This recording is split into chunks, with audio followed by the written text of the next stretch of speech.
नमस्कार दोस्तों।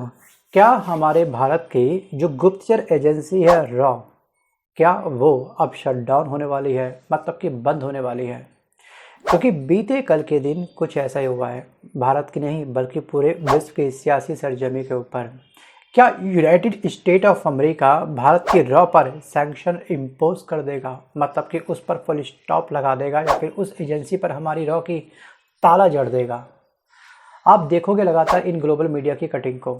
So guys, global media में इस टॉपिक को, इस न्यूज़ को बहुत ही एग्रेसिव, हाइप और एक्सटेंसिवली तरीके से कवर किया जा रहा है। क्योंकि बीते कल के दिन यूएस की एक एजेंसी है CIRF, जिसने डैप में हमारे भारत को लेकर के रिसर्च करी है। वैसे इसने अन्य कंट्री को लेकर रिसर्च करी है, लेकिन अपनी इस रिपोर्ट में पेज नंबर 23 और 24 में हमारे भारत के ऊपर बहुत बड़ा एलिगेशन लगा दिया है। निशाने साधे हैं, एक नहीं बल्कि दो दो। पहला निशाना इनका लगा है जाकर के हमारी जो गुप्तचर एजेंसी है रॉ, उसके ऊपर, कि ये इनवैड एक्टिविटी में कहीं ना कहीं संलिप्त है। और जो इस एजेंसी ने, CIRF ने जो निशाना साधा है, वो साधा है हमारे अल्पसंख्यकों को लेकर के। मतलब कि केंद्र सरकार को ये कहा है कि हम जो है माइनॉरिटी को लेकर के भेदभाव करते हैं। अब आपको अच्छे से पता होगा कि भारत में जब जब माइनॉरिटी की बात उठी है, तब तब प्रधानमंत्री नरेंद्र मोदी ने माइनॉरिटी, मतलब कि अल्पसंख्यकों के खिलाफ किसी भी तरह के भेदभाव से साफ इनकार किया है। जितने भी टॉप लीडर हैं उन्होंने साफ साफ यही कहा है। क्या आप इस बात से सहमत हैं? वीडियो को पॉज करके आप मुझे कमेंट चाहो तो कर सकते हो। अब PM मोदी का ये भी कहना है कि उनकी सरकार की सभी योजनाएं देश के सभी समुदाय के लिए, सभी धर्मों के लिए, वो चाहे किसी भी धर्म से संबंधित क्यों ना हो व्यक्ति हो, वो बिल्कुल बराबर होती है। सभी समुदाय के लिए हमारी योजनाएं लाभकारी होती है। अब ऐसा उन्होंने क्यों कहा, इस बात को भी हम लोग समझेंगे थोड़ा सा और डेप्थ में। क्योंकि अमेरिका के द्वारा ये जो रिपोर्ट पब्लिश करी गई है, CIRF आयोग ने ये रिपोर्ट बनाई है, दोस्तों इसकी फुल फॉर्म होती है United state commission international religious freedom. ये इसकी फुल फॉर्म होती है, जो धर्म को लेकर के अपनी एक रिपोर्ट तैयार करती है। लेकिन इसने रिलीजियस के साथ साथ रॉ पर भी निशाना साध दिया। अब भारत में अल्पसंख्यकों की जो आपकी सिचुएशंस हैं, उस पर चिंता जता दी है। और चिंता वाली बात दोस्तों इंडिया के अंदर कुछ खास है नहीं। और इस आयोग का ये भी कहना है कि भारत में अल्पसंख्यक समुदाय, खासकर मुस्लिम और ईसाई धर्म के लोगों के साथ भेदभाव और बुरा व्यवहार हो रहा है। और इतना ही नहीं, अमेरिका आयोग ने भारत की जासूस एजेंसी जो रॉ है या उसको बैन लगाने की भी US सरकार से सिफारिश कर दी है। अब ट्रंप बैन लगाएंगे या फिर नहीं लगाएंगे, ये अब उन पर डिपेंड करता है। क्या होगा वो चलेगा पता आने वाले समय में। लेकिन बीते कुछ समय पहले आपको याद होगा क्रिसमस के दिन क्या हुआ था। दिल्ली के अंदर चर्च के अंदर लोगों ने घुस करके अपने दूसरे धर्म के नारे लगाने स्टार्ट कर दिए थे। तो उससे हमारी वैश्विक स्तर पर छवि काफ़ी खराब हुई है। बाराबंकी में जो दंगे हुए थे हिंदू मुस्लिमों के बीच में, जब यात्रा निकाली जा रही थी मूर्ति विसर्जन की, तब आपको अच्छे से याद होगा बहरीश में क्या हुआ था। ये न्यूज़ केवल आप ये मत समझना कि केवल इंडिया तक ही सीमित रहती है। कोई भी अगर दंगे होते हैं दो धर्मों के बीच में, तो वो न्यूज़ विदेश तक भी पहुंचती है। और ये जो एजेंसी है CIRF ने, शायद उन सबको ध्यान में रखते हुए इसने सिंपल हमारा जो माइनॉरिटी समुदाय है उसको फेवर में लेकर के एक क्वेश्चन रेज कर दिया है, फिर निशाना साध दिया केंद्र सरकार के ऊपर।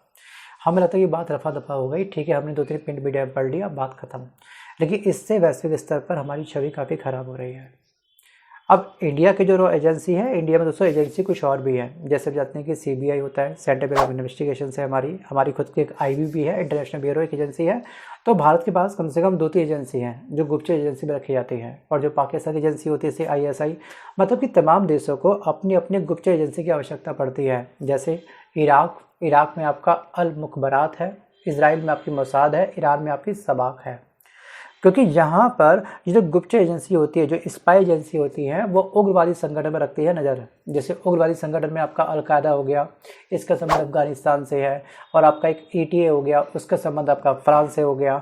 यूनिटा आपकी अंगोला की है, उग्रवादी संगठन। और जो कौमी एकता मूवमेंट है जो पाकिस्तान का, पाकिस्तान में बहुत सारे ऐसे उग्रवादी संगठन चल रहे हैं। और बैकएंड में कहीं ना कहीं इसके आतंकवादी संगठन भी चल रहे हैं, जिसके नाम की फहरिस्त एक लंबी चौड़ी है। शायद जहाँ मैं वीडियो रिकॉर्डिंग कर रहा हूँ वहाँ पे कहने की दूसरी तरफ पाकिस्तान के अंदर का नया आतंकवादी संगठन जन्म ले रहा हूँ। नाम खेलो या फिर किसी भी आतंकवादी संगठन का नामकरण कर रहे हो बैठ के, वो लोग हो सकता है। तो यहाँ पे आतंकवाद को ठीक है, मॉनिटर करने के लिए ये गुप्तचर एजेंसी काम करती है। और जो हमारे भारत है, जो भारत का जो रॉ है, जिसको शट डाउन करने की बात करी जा रही है, बैन करने की बात करी जा रही है, ये हमारे भारत की एक बहुत बड़ी स्पाई एजेंसी है। अगर गलती से ट्रंप ने इसको शट डाउन कर दिया तो हमारा जो कॉन्फिडेंस है अपनी सिक्योरिटी को लेकर के वो थोड़ा लूज़ हो सकता है। क्या होगा क्या नहीं वो चलेगा पता आने वाले समय में। और एक बात आपको ध्यान रखनी है कि मंगलवार यानी कि लास्ट टू लास्ट डेज ये रिपोर्ट पब्लिश हुई थी। USCRF की रिपोर्ट में ये कहा गया था कि भारत में साल 2024 में धार्मिक आज़ादी के हालात ख़राब होते रहे हैं। अगर यहाँ पे बहरीच में, बाराबंकी में या फिर अन्य किसी स्टेट में हिंदू मुस्लिम के झगड़े होते हैं दोस्तों, तो वो झगड़े केवल हमारे भारत की ज़मीन तक ही सीमित नहीं रहते हैं, इंटरनेशनल लेवल तक भी उसकी चिंगारी, उसकी आग, उसका धुआं पहुँच ही जाता है। और शायद इन्होंने इसी बेस को ध्यान में रखते हुए अपनी ये रिपोर्ट तैयार करी है। और इसमें इन्होंने ये कहा है कि धार्मिक माइनॉरिटी के खिलाफ हमले और भेदभाव के मामलों में इजाफा देखने को मिला है। शायद इन्होंने ये रिपोर्ट तैयार की गई होगी, जी हाँ, जो कनाडा के अंदर जो व्यक्ति मारा गया था। आपको याद होगा मैं किस टॉपिक के बारे में बात कर रहा हूँ। मैं बात कर रहा हूँ निज्जर की हत्या को लेकर के। विवाद की शुरुआत जून 2023 से हुई थी, जब कनाडा में अलगाववादी आतंकी हरदीप सिंह निज्जर की हत्या हुई थी, राइट। और सितंबर 2023 में कनाडा के PM जो थे ट्रूडो, उन्होंने निज्जर की हत्या में भारतीय एजेंटों के शामिल होने की बात करी थी। उसमें रॉ के बारे में उन्होंने जिक्र किया था और लगातार ट्रूडो ने लगातार back to back press conference करी थी और इंडिया के ऊपर निशाना साधा था। और उसके बाद में इंडिया की छवि पर एक बहुत बड़ा बट्टा लग चुका है। इस बट्टे का इन्होंने फ़ायदा उठाया है और अपनी इस रिपोर्ट को तैयार कर दिया है और एक दबाव बना रहे हैं ट्रंप के ऊपर कि कहीं ना कहीं हमारी रॉ एजेंसी को शट डाउन करा जाए। सोचिए, अब जो नए PM बने हैं दोस्तों कॉर्नी, क्या ये हमारी जो रिश्तों में खटास आई है उस खटास में जी हाँ थोड़ी सी मिठास डालने का प्रयास करेंगे या फिर इसको और भी अधिक खट्टा करेंगे? आपको क्या लगता है? क्योंकि इनके भी तेवर कुछ कम नहीं है। इन्होंने आते ही कहीं ना कहीं ट्रंप को लेकर के निशाने साधने शुरू कर दिए थे कि अगर आप जंग के लिए तैयार है तो हम भी जंग के लिए तैयार हैं। सोचिए, इनका अलग ही कॉन्फिडेंस था। इन्होंने क्या क्या नहीं बोला। PM बनते ही जो पहली इनकी प्रेस कॉन्फ्रेंस हुई थी मंच में, जब उन्होंने जनता को वेलकम किया, उस समय उन्होंने ट्रंप पे निशाना साधा था। सो गाइस, यहाँ पर कनाडा वो देश है जिसको बनाने में एक बहुत बड़ा योगदान अमेरिका का है। इनफैक्ट तमाम जो यूरोपीय संघ है, जो EU है, जिसमें 27 देश शामिल है, इस संघ को भी बनाने के लिए कहीं ना कहीं अमेरिका का एक बहुत बड़ा योगदान है। और आज तमाम जो यूरोपीय संघ के देश हैं वो अमेरिका के अगेंस्ट आ चुके हैं, वो भी तब जब इनके पास ना तो डिफेंस है ना ही फाइनेंशियली मजबूती। दोनों में कितना बड़ा डिफरेंस है। बजट को लेकर के डिफेंस बजट नील बड़ा सन्नाटा, वेपन्स नील बड़ा सन्नाटा, GDP के तो कहने क्या। वीडियो को पॉज करके इस स्क्रीनशॉट को आप ध्यान से पढ़ लीजिएगा। मैं आता हूँ वापस टॉपिक की तरफ। और यहाँ पर हमारे भारत ने इसकी रिपोर्ट को पक्षपातपूर्ण और राजनीति से प्रेरित आकलन का एक पैटर्न बता दिया है कि यहाँ पर जैसे हिंडनबर्ग डेप्थ में रिसर्च करती थी, उसके बाद अपनी रिपोर्ट पब्लिश करती थी, लेकिन जो CIRF की जो रिपोर्ट है ना, इस पर हम लोग फेथ इतनी आसानी से नहीं कर सकते हैं। हिंडनबर्ग की रिपोर्ट पे फिर भी जान होती थी, लेकिन इनकी रिपोर्ट में कुछ खास जान है ही नहीं। बस जो अफवाहें होती हैं, बस उसके आधार पर इन्होंने शायद अपनी रिपोर्ट को तैयार कर दिया।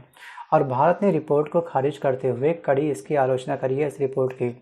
और हमारे भारत के जो विदेश मंत्रालय है, विदेश मंत्रालय के जो प्रवक्ता है जिनका नाम है रणधीर जायसवाल, इन्होंने ये कहा है कि हमारा भारत धर्मनिरपेक्ष है, यहाँ पे सभी धर्म बिल्कुल समान हैं। जो हम लोग योजना लॉन्च करते हैं उसमें किसी प्रकार का धर्म को लेकर के, किसी भी अल्पसंख्यक को लेकर भेदभाव नहीं होता है।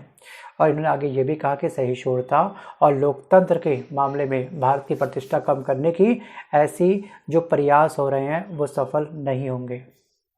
इतना बड़ा निशाना हमारे जो विदेश मंत्रालय के प्रवक्ता हैं रणधीर जायसवाल ने साथ दिया। और ये दोस्तों ये काउंटर रिप्लाई था, और काउंटर रिप्लाई करना कभी कभी बहुत ज़रूरी होता है। अब यहाँ पे हम लगातार प्रयास कर रहे हैं कि हमारे रिश्ते काफ़ी सॉफ्ट हो अमेरिका को लेकर के। आपको याद होगा कुछ समय पहले हमने अपनी जो टैरिफ की जो परसेंटेज थी उसको और भी अधिक कम कर दिया है, क्योंकि अमेरिका लगातार वैश्विक स्तर पर हमको टैरिफ किंग का नाम दे चुका है। इस उपाधि से हमको नवाजा जा चुका है कई बार ट्रंप के द्वारा। आने वाले समय में हम वैसे तो अपने आपस में जब मिलते हैं काफ़ी जोश खरोशी के साथ मिलते हैं, जैसे जय वीरू की दोस्ती हो, लेकिन हाथी के दांत दिखाने के कुछ और हैं, खाने के कुछ और। अब 2 अप्रैल से लगातार टैरिफ हाई होने वाला है। जो हमारे व्हीकल हैं, ठीक है, ख़ासतौर पे कारों की कीमतों में 25% का इजाफा हो सकता है। और इस बात का अनाउंसमेंट ट्रंप ने कर दिया है। और अपने देश को मजबूती और अधिक देने के लिए ये लेके आ चुके हैं अपना एक गोल्ड कार्ड लगातार, जी हाँ, बाय हो रहे हैं। सोचिए 40 करोड़ रुपए इस कंट्री के अंदर लगातार इन्वेस्ट हो रहे हैं और पर डे की एवरेज आ रही है 1000 गोल्ड कार्ड कहीं ना कहीं अमेरिका सेल कर रहा है, मल्टीप्लाई करिएगा 40 करोड़ से, अमाउंट से, रुपए से, और इसकी इकॉनमी कितनी जल्दी बूस्ट होगी। मतलब कि ट्रंप ने खेल दिया है ट्रंप कार्ड, और ये कहीं ना कहीं चीन को वीक करने को लेकर के इस तरह के ट्रंप कार्ड ट्रंप के द्वारा चले जा रहे हैं, क्योंकि चीन से बहुत बड़ा खतरा भी है। अगर गलती से चीन ने ग्रीनलैंड पर कब्जा कर लिया और वहाँ पे एक बहुत बड़े खनिज संसाधन है जिनका आज तक कभी दोहन नहीं हुआ है, अगर चाइना ने ग्रीनलैंड के ऊपर अपना आधिपत्य स्थापित कर लिया और जो इतनी बड़ी संपदा उसके अंदर है उसका मालिक अगर चीन बन गया, तो अमेरिका का जो वर्चस्व है वैश्विक स्तर पर वो धराशायी हो सकता है। और इसलिए लगातार अमेरिका के जो राष्ट्रपति है डोनाल्ड ट्रंप इस बात को लेकर के कई बार कह चुके हैं कि हम ग्रीनलैंड को अपने देश का 91वां राज्य बनाएंगे। लेकिन फिलहाल ग्रीनलैंड पर भी डेनमार्क का आधिपत्य है, अधिकार है। क्या डेनमार्क सच में मान जाएगा? आपको क्या लगता है? Think about it. So guys, आज के इस वीडियो में बस फिर इतना ही। मिलता हूँ जल्द एक नए वीडियो के साथ, तब तक के लिए धन्यवाद।